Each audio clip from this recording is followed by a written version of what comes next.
Okay, so you decided you want to apply for the Spain non-lucrative visa. The first step is to figure out what consulate you are under, and that's based off of your state of residence. So wherever your driver's license or your ID is from is where you're going to apply.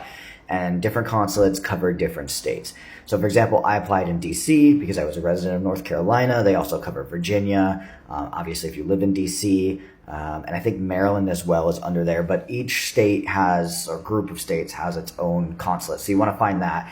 And then just Google, Spain NLV, and your state. And it should pop up with the immigration site. And it will look something like this. So the page that it pulls up should look something like this. It's going to tell you right off the bat that you cannot carry out any gainful work or professional activity. That is extremely important. Your visa will not be granted if you're a remote worker. There is a separate visa specifically for that. It also states that your family members may also obtain the same visa. It tells you everything you need to do, where you need to submit it, and all of your required documents. So application form, a passport photo, a passport, a copy of your driver's license that actually covers both of those, the non-working residence application form, and the residence permit fee application form. Now, all of these forms are going to be in Spanish. Google Translate works wonders on them, or you get a translator app where it just translates the whole document. Just make sure that you write whatever you write in back in Spanish. So Translate is your best friend if you don't know Spanish. And then you have to do an affidavit. So this just basically says why you want to move to Spain, your commitment to not doing any work, and an address where you'll live in Spain. So for us in DC, we were able to use a 3-month Airbnb rental as proof of our address. And then once we got here, we found an actual apartment. This is your proof of financial means. So this is what you actually have to prove that you have through your VA disability. So if you're at 100%, you certainly clear the number that you need. It tells you how you're going to prove that. So bank statements from 3 months, any other documents that might be applicable, copy of last tax return. They say they want this, but everyone I've talked to, and myself included, they did not ask for it. We brought it. They didn't want it. They were fine with the VA documents, especially because VA income isn't taxable anyways, so your taxes aren't even going to show that income. Now, this one's really important, and it gets a lot of people. So if you are working age, there's some extra steps. So I'll go over that in a second.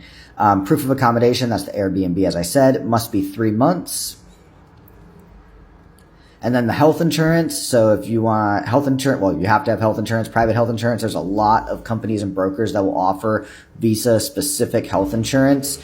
You just got to Google them. The medical certificate must be issued within 90 days of your application. Basically, it's just saying that you don't have some serious disease that will have repercussions for the public health.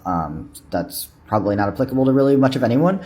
Your FBI background check, a form that says that they can use your data to process the information, and then obviously you have to pay the fees. For the visa, for the US, it's $140 to apply for the visa. And then the required documents, if you have dependents, is basically the exact same as the above, in addition to something proving the family relationship. So a birth certificate for a minor child or a marriage certificate for a spouse.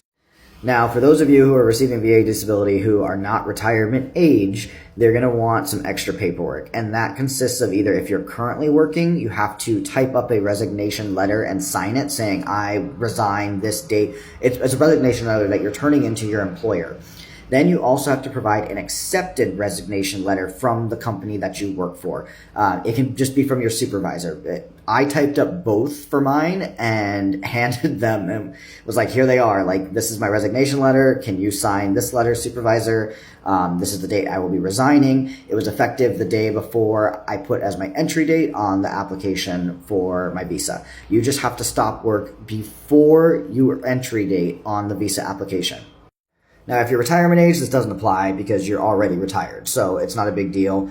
If you were retired out of the military with disability, so like let's say you had a med board and you got retired that way, you can provide your DD-214 that shows that you're retired. That would be proof as well. But if you are currently holding a job, you still need to provide those documents.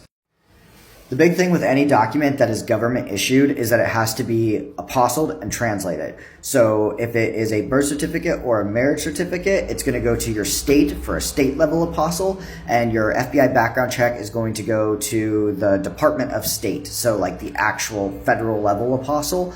And that's relatively easy. They come back. It depends on the state. Some states have expedited service where you can literally get it the same day. Other states like North Carolina are absolutely horrendous, and it takes a minimum of like 60 days to get it back. All of the documents have to be issued within 90 days of your application. So I can't just take my son's birth certificate that I got issued when he was born 2 years ago and use that and get it apostilled within the 90 days. I have to get it reissued. So I have to get a new certified copy of the birth certificate, then send it for an apostle, then get it translated, and all of that has to be done within 90 days prior to your application.